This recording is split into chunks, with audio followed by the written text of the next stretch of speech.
Hello, everyone, and welcome.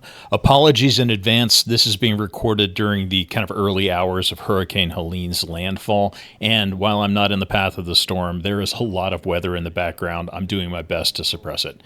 But today's video is a critique of where Dark and Darker is heading, and a detailed examination of how Iron Mace is low-key squandering the opportunity that they've had to grow the game in the face of their Steam release. I will, of course, engage in problem solving to try and steer the team at Iron Mace back on track, aka me continuing to scream into the void in the hopes that Iron Mace will care at least as much about the game as you and I do as players. If you find this triggering, now is the right time to smash the dislike button and nope out on this video. If you end up watching it in its entirety and you end up agreeing with any of the points that I'm making, or if you like what I'm saying, please do not like nor subscribe to this video. Instead, please kindly take a link to this video and publish it as broadly as you can on social media until we get heard or some action is taken on these critical issues around the direction that Iron Mace seems to be taking.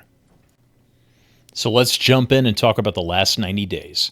In the last 90 days, Dark and Darker has lost 50% of its daily active players. And from the outside looking in, no one at Iron Mace seems to have noticed, or at least seems to care. No action has been taken to either understand where these players went, nor why they left. No polls or questionnaires have been put into the field. No lessons have seemingly been learned, and no corrections or changes have been put into place. Zero customer communication whatsoever. Iron Mace, at this point in early access, you need to be carefully monitoring a handful of player metrics, the first of which is player bounce-off rate. To put it simply, this is how many players downloaded your game and how many of those players are still playing at the end of their first hour of play, their 10th hour of play, their 100th hour of play, etc. This examination should allow you to dive deeper into systems and the overall user experience to find frustrations which are negatively contributing to player attrition. This should be in addition to tracking whatever conversion metric you are using to measure the conversion rate of free-to-play players into legendary players.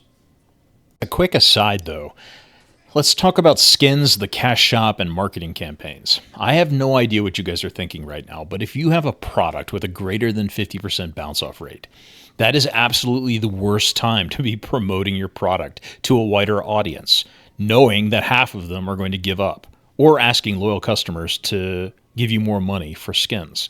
At a high level, you've put more effort into revamping your cash shop for Dark and Darker than you have for the game's overall UI or the user experience in general, let alone adding additional game content to the game. But while we're on the subject, let's talk about game content and your slower than Christmas development pace. As I covered in my last video on the subject, content is the glue which will hold your game and its community together. A consistent drip of new classes, new floors, and new maps. Positive changes with low friction. In the last One Peg interview, Terry Park, the CEO of Iron Mace, offered up excuses in lieu of explanation. And I'm going to roughly paraphrase him here, but he said it over and over again. Terry said, "We can't really get anything done at Iron Mace when SDF isn't here. And he's not here. He is distracted by our ongoing legal issues." Well, this statement fills me with dread, because it's such a straightforward problem for a CEO to solve. And it's not SDF or Nexon who is to blame. Terry, your business needs to be able to operate effectively when you or SDF or both are out of the office for whatever reason. It's a basic critical man issue. What is your plan if the worst thing should happen?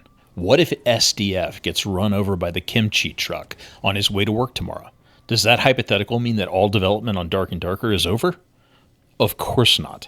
Terry, if SDF is so critical to your operations that you cannot generate new content when he is out, you need to hire in or promote other equally competent designers to take over more and more of his responsibilities until your development and content velocity is back on track. This is business continuity 101.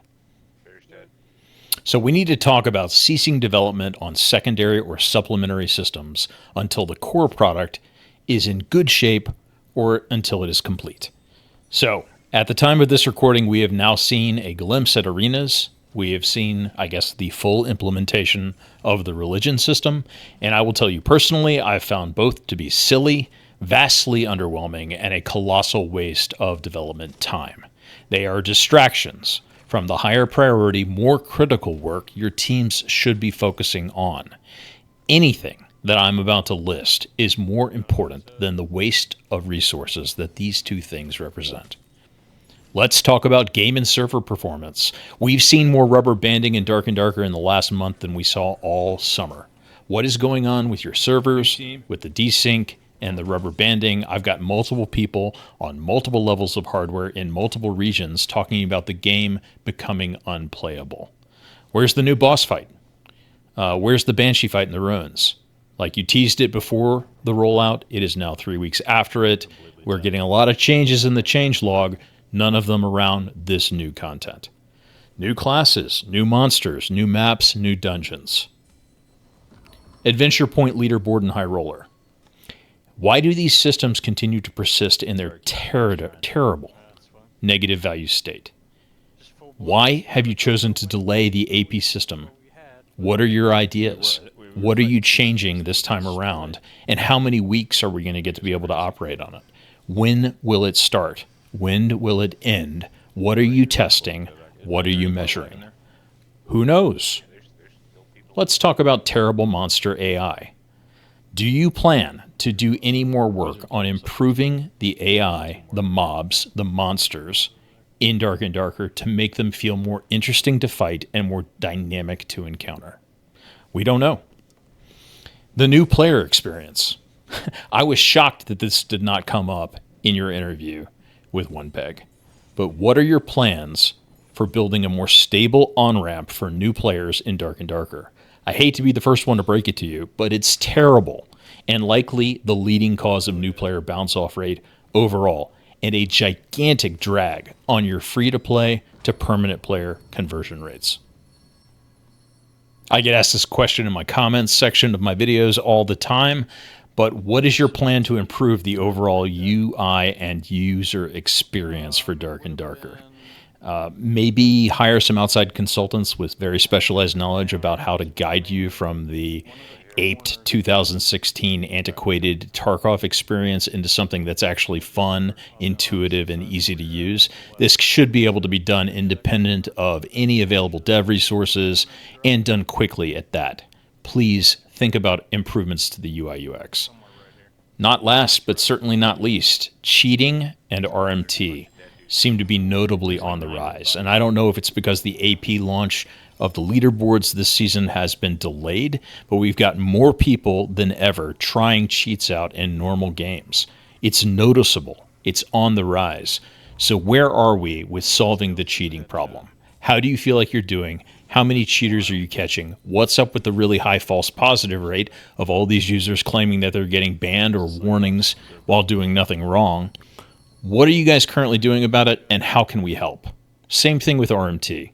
Like, this is month 13 of RMT being like completely allowed to operate, like free of discipline. We see nothing that you're doing that's having any impact. So what are you doing and how do you feel about it? Or just tell us that you're satisfied with the state of RMT, that there's nothing you can reasonably do about it, and I'll stop asking. The last point, the test server. Like, why do you have a test server at all? You were just paying dollars for this environment to stay online. Did you know it's currently broken? I mean, it's clearly not used as part of your content delivery cycle. It's not integrated into your methodology, and feedback from that environment is not properly registered into your product management cycle. So why are you paying for it? I think it's a pretty legitimate question. Okay, the last thing I think you should be working on that you're clearly not is map and monster dynamic loadout and spawning. We got a taste of that. There's a lot of potential there. But once again, we're working on things like religion and the arena system instead of something that's core, fundamental to the long-term health of the game. This brings me around to essentially my last point for the day, which is communication. Being an Iron Mace customer feels bad because you don't communicate effectively with us, the customer. We don't know when you're bringing the game servers down. We don't understand what you're trying to achieve in every change you make to the game. We barely know what you're working on at any given time, and we never know when we might see it, complete or otherwise. Most damning, we don't have any way to give you guys feedback because your communication and content strategy have no place for customer input or testing feedback. Guys, balance changes are not content. Bringing down servers to fix the things you broke in yesterday's downtime window or break balance or tweak balance again is unacceptable at this point in your development lifecycle. To all forward appearances, you guys are falling back into some of the bad habits and process failures that we've seen from Iron Mace in the past. How many potential players are you going to allow to leave before you start to take any of these things seriously? What will the player count need to drop to before you start communicating with those of us who are still left? If you are done trying to refine this idea you had for a great game called Dark and Darker, can you let the rest of us know so we can move on? How many years do you plan to continue to work on Dark and Darker on the balance carousel, going around and around? Like, we have a right to know so we can set our expectations. So here's a fun exercise I'll leave you with. Go to the official Dark and Darker Discord and look at the user bar on the right-hand frame of that program. You will get a list of the number of users, the number of employees, the number of knights who are currently online, and just do a quick tally and how many of those people are playing League of Legends and how many of those guys are playing Dark and Darker. That's all I've got for you today. Until next time, Koopa out.